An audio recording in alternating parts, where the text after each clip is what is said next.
राम राम सा। मैं हूं मुकेश चौधरी और आप देख रहे हैं मोनू के विचार।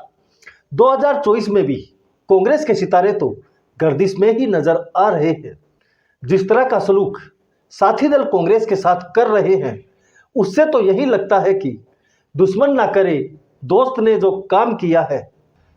बड़े जोर शोर से 2024 में मोदी को हटाने के नाम पर विपक्ष की कई पार्टियां एक साथ आई।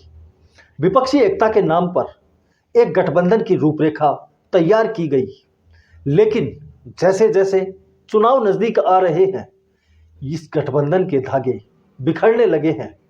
इस गठबंधन की टूट के पीछे कारण कोई भी हो, लेकिन कांग्रेस की कमजोरी उजागर हो गई है। इस गठबंधन में साथी दल कांग्रेस को कोई भाव नहीं दे रहे। वैसे तो इस गठबंधन की टूट उसी दिन शुरू हो गई थी जब इसके सूत्रधार नीतीश कुमार इसे छोड़कर एनडीए के साथ चले गए थे।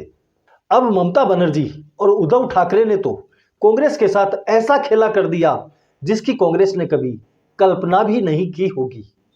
इस पर हम चर्चा आगे करेंगे, लेकिन इससे पहले अखिलेश यादव ने भी यूपी के अंदर कांग्रेस को 17 सीट देकर एक तरफा फैसला कर दिया। उधर केजरीवाल की आम आदमी पार्टी ने पंजाब में कांग्रेस को टाटा बाय बाय बोल दिया और दिल्ली में 3 सीट देकर बदले में हरियाणा, गुजरात और गोवा की 3 सीटें ले ली। उसके बाद केजरीवाल की पार्टी ने उड़ीसा में लोकसभा और विधानसभा चुनाव लड़ने का ऐलान कर दिया। अब कांग्रेस भी जानती है केजरीवाल जहां भी जाएगा कांग्रेस के ही वोट खाएगा। 2024 के चुनाव में जहां मोदी एनडीए को 400 पार ले जाने का प्रयास कर रहे हैं, वहीं विपक्ष के दलों में अपने अपने दल का अस्तित्व बचाने की होड़ मची है। इसी होड़ का परिणाम है कि इनके बीच सीट शेयरिंग पर कोई फॉर्मूला नहीं बन पा रहा है, क्योंकि प्रत्येक दल ज्यादा से ज्यादा सीटों पर अपने प्रत्याशी उतारना चाहता है। इसी क्रम में ममता बनर्जी ने पश्चिम बंगाल की 42 की 42 सीटों पर टीएमसी के प्रत्याशी उतार दिए। इधर कांग्रेस के बड़े नेता लगातार कहते रहे कि सीट शेयरिंग को लेकर ममता बनर्जी से हमारी बातचीत चल रही है।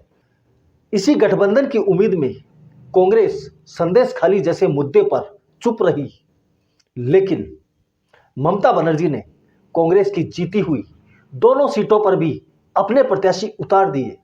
यही नहीं, कांग्रेस के बड़े नेता और लोकसभा में नेता प्रतिपक्ष अधीर रंजन चौधरी की सीट बहरामपुर पर जब ममता बनर्जी ने क्रिकेटर यूसुफ पठान को उम्मीदवार बनाया तो वो अपना धीरज खो बैठे। उन्होंने ममता बनर्जी को बीजेपी का एजेंट बता दिया। उन्होंने कहा कि ममता बनर्जी भरोसे के काबिल नहीं है, उन्हें ईडी का डर है, इसलिए उन्होंने 42 की 42 सीटों पर प्रत्याशी घोषित करके पीएमओ को संदेश भेज दिया है कि हम इस गठबंधन में शामिल नहीं है।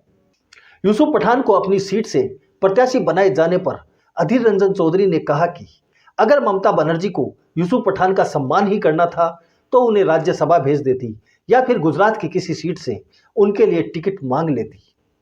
यूसुफ पठान के बहरामपुर से उम्मीदवार बनने पर अधीर रंजन चौधरी को वोटों के बंटवारे का डर सता रहा है। कौन से वोटों के बंटवारे का डर, ये तो आप समझते ही हैं। जिस वोट को बंटने से बचाने के लिए इस गठबंधन की रूपरेखा रखी गई, इस गठबंधन का मूल उद्देश्य ही यही था कि किसी तरह से 2024 में मुस्लिम वोट को बंटने से बचाया जा सके। उधर ऐसा ही खेला कांग्रेस के साथ महाराष्ट्र में उद्धव ठाकरे ने कर दिया। महाराष्ट्र में इस गठबंधन का अभी तक सीट शेयरिंग को लेकर कोई फॉर्मूला नहीं बना है, लेकिन उससे पहले ही मुंबई की उत्तर पश्चिम सीट से उद्धव ठाकरे ने अपना प्रत्याशी घोषित कर दिया। मुंबई की उत्तर पश्चिम सीट से जब उद्धव ठाकरे ने प्रत्याशी घोषित किया तो उस सीट से तैयारी कर रहे कांग्रेस नेता संजय निरुपम भड़क गए और उन्होंने उद्धव ठाकरे की शिवसेना को बची खुची शिवसेना कह दिया।